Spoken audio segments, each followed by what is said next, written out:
हैं त्रिलोकी recording studio Delhi से। एक न पल के दूरी सहाई, छोड़िए के माल हमर ससुरा में जाई। हाँ एक न पल के दूरी सहाई, छोड़िए के माल हमर ससुरा में जाई। उ मोबाइल ही हम कवर हई आदे यार राकेशवा बा लक्ष्मण बा। और देख न यार राम सरनो बारे। अरे रे तू के बार रे मारे के जनी हाला कदे बडियात वाला भाई हमर लड़की के लवर हई। जनी हाला कदे बडियात वाला भाई हमर लड़की के लवर हई।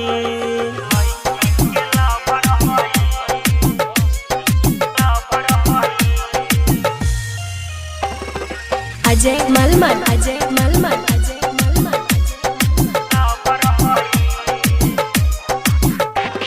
मिले खातिर हम आईनी, दुआरा पर तोहरा पिटैनी।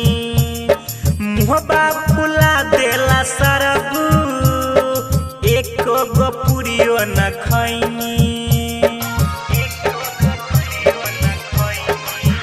हाँ मिले खातिर हम आईनी, दुआरा पर तोहरा पिटैनी।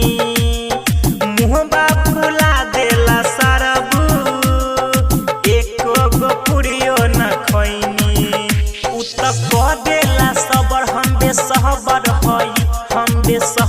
हई। रे रे धरा सन एकरा के रे, मारा सन एकरा के। अरे भैया रुक न हम बतावतानी, मत मारा लोग। जनी हल्ला करे बडियात वाला भाई हमर लड़की के लवर हई। जनी हल्ला करे बडियात वाला भाई हमर लड़की के लवर हई।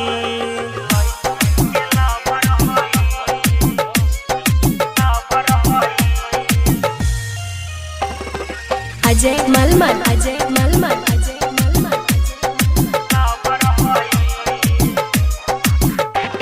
सुन ए लक्ष्मण बेदर्दी, लागल होई उनका हरदी।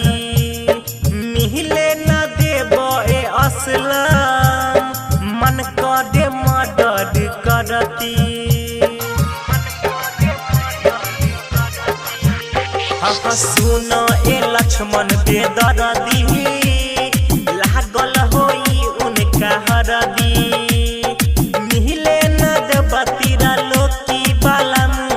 मन करे मदद करती।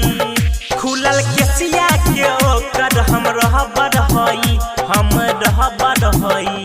रे तू के बार रे। अरे भैया जबन लड़किया मंडप में बैठल बा न, ओकरे हम लवर हई हो।